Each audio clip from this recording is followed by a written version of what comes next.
네, 기록적인 폭우로 인한 차량 침수 피해액이 1,000억대에 육박하는 걸로 집계되며 보험업계가 비상에 걸렸습니다. 한편 오를 대로 오른 물가에 폭우까지 겹치면서 추석 나기를 걱정하는 목소리가 커지고 있는데요. 정부가 오늘 추석 대비 민생 대책을 내놓습니다. 어떤 내용이 담겼고 또 효과는 어떨지 김대호 경제학 박사와 함께 짚어보겠습니다. 안녕하십니까? 네, 반갑습니다. 네. 먼저 이번 침수 피해 관련해서 차량 피해가 굉장히 많았는데 어제도 저희가 같은 내용으로 대담을 하면서 피해액이 한 650억대에 이를 것이다라고 했는데 오늘 또 발표 보니까 1,000억대까지 하루 만에 올랐습니다. 아직 피해가 끝난 게 아니라 더 오를 것 같은데 지금 어떻게 상황 보고 계십니까? 그렇습니다. 비는 지역에 따라서 지금도 계속되고 있고요. 또 비가 끝났다 하더라도 상류의 방류 때문에 저지대에 물이 갑자기 늘어나는 곳이 여전히 있습니다. 또 아직까지 신고를 하지 않은 사람, 자신의 차량이 침수됐다는 사실조차 모르고 있는 사람, 이런 사람들까지 감안하면 앞으로 피해 규모는 조금씩 더 커질 수도 있을 것 같은데요.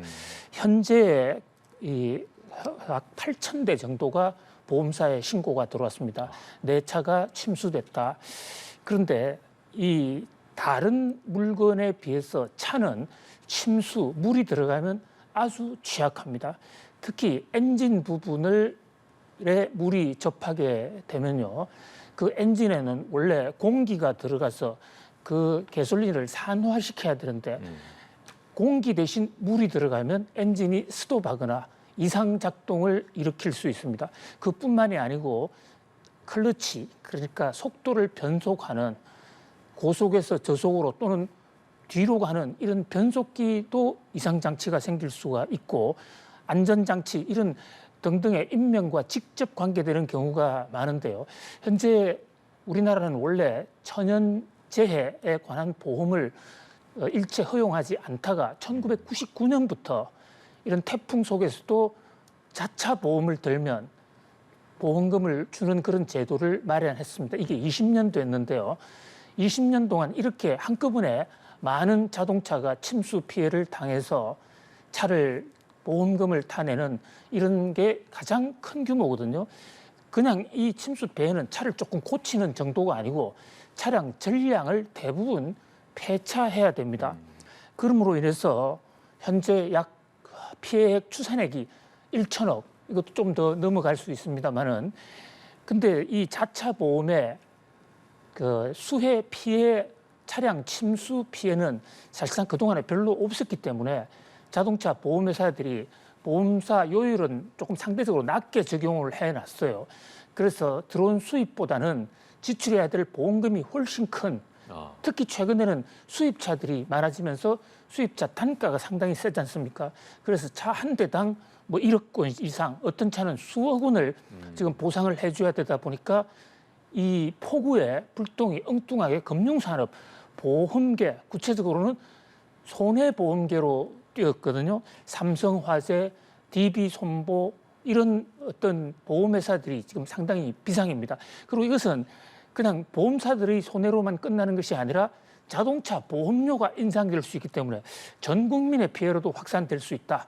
이런 면에서 또 하나의 우리 중대한 피해가 라고 하지 않을 수가 없습니다. 네, 말씀해주신 그 보험료 인상 가능성은 굉장히 높다고 저희가 봐야 될까요? 어느 정도입니까, 가능성이? 그렇습니다. 통상적으로 이제 보험회사는 손해율이라는 것에 따라서 보험료를 결정을 하거든요. 손해율이라는 것은 보험료로 걷는 금액, 그 총을 분모해 놓고 그 중에서 몇 퍼센트를 보험금으로 지급을 했느냐, 손해보험금으로 지급을 했느냐.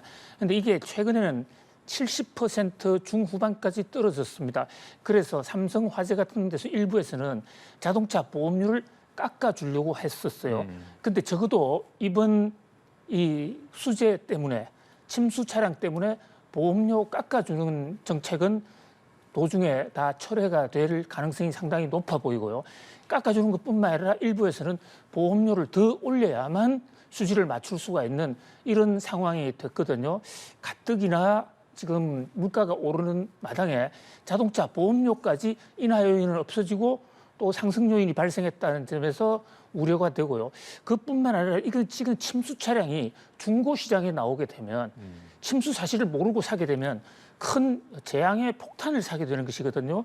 그런 면에서 침수 차량에 대한 차적 조회 굉장히 중요할 것으로 보이고요. 또 그렇다 보니까 중고 시장의 활성화도 중고 시장도 상당히 침체할 수 있지 않을까.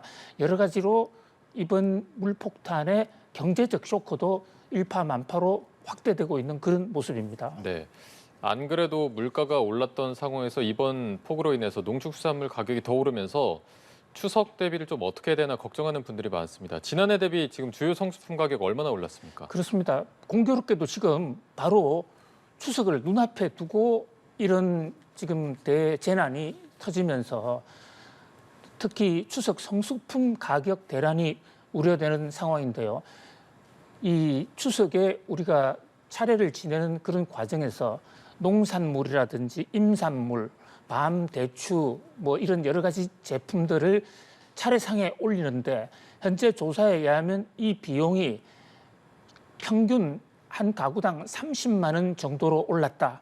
이런 조사가 나오고 있고요. 이것은 물론 여론조사이기 때문에 정확성은 좀 떨어진다만은 추세를 알 수 있는 점에서 나름대로 참고할 만한데요. 그런 면에서 부담이 가중되고 실제로 이 추석 성수품으로 분류되는 20개 품목의 가격 가중 평균을 보면요. 현재 올 들어서 7.1% 올랐습니다. 자, 지금 그래픽에서 보시면은 배추, 식용유, 무, 감자 이런 것은 40%에서 72%까지 엄청나게 올랐죠. 네. 그 밖에도 감자, 밀가루, 부침가루 이런 것도 많이 올랐습니다. 쇠고기 그 밖에도 양파, 마늘, 돼지고기 여러 품목들이 올랐는데요.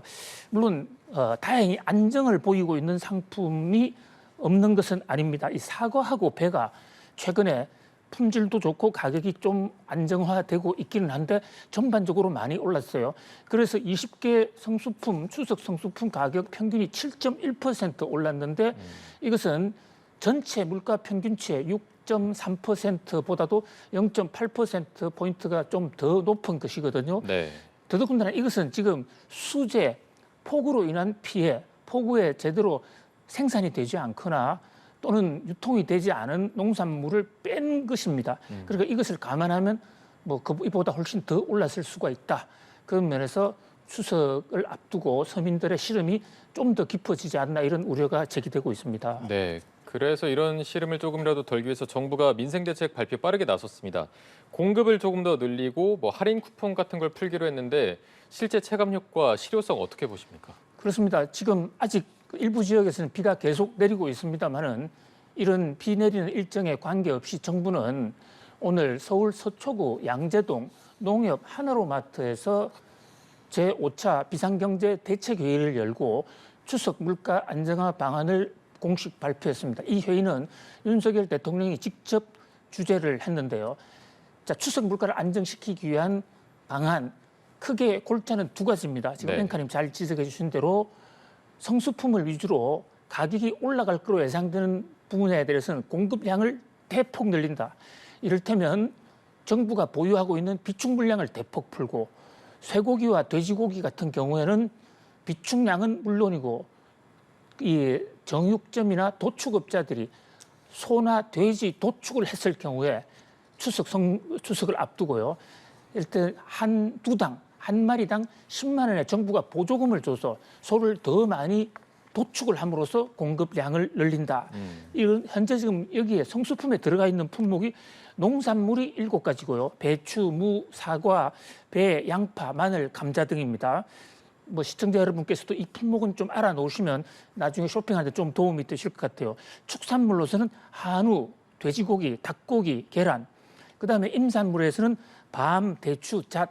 이 대목에 대해서는 공급량이 딸려서 물가가 오르는 일이 없도록 정부가 전년 동기 대비 지난해 추석 때보다도 40% 이상 물량을 더 풀기로 했습니다. 뭐 이런 그다음에 이제 수산물의 경우에도 명태, 고등어, 갈치, 오징어, 조기, 마른 멸치 이 6개를 성수품으로 지정을 했거든요. 그다음에 두 번째 성수품 물가를 안정시키기 위한 방안의 하나로서는 약 42조 원어치의 쿠폰을 풉니다. 그래서 취약계층, 저소득층 이 가게에 이 쿠폰을 발행을 하면 이 쿠폰으로 40% 정도 물건을 싸게 살 수가 있습니다. 그러면 전체 실제로 차례 비용이나 추석 성수품을 사는 데 들어가는 비용이 줄어들 수 있다 이러는데 윤석열 대통령은 서민들이 체감할 수 있도록 아주 강력하고 화끈하게 지원을 하라라고 이렇게 당부를 했고 실제로 정부도 상당한 어떤 이 대책을 지금 강구하고 있습니다. 다만 지금 물가가 우리나라뿐만 아니라 국제적으로 여러 가지 오르는 변수 또 관세 할당 관세를 해도 현재 우리가 한미 FTA를 하고 있기 때문에 종전보다는 인하폭이 그렇게 크지 않다 이런 면이 좀 부담으로 작용합니다만은 그러나 현재 공급 물량 확대 폭이나 또는 자금 지원 규모가 전년 동기 대비 40% 정도 많아지기 때문에 한번 물가 안정을 조금 기대해 볼 수도 있지 않을까 이런 생각을 해봅니다. 네, 이번 대책으로 추석 물가 준비하는 시민들의 시름이 조금이나마 덜어졌으면 좋겠습니다. 지금까지 김대우 경제학 박사와 함께했습니다. 오늘 고맙습니다.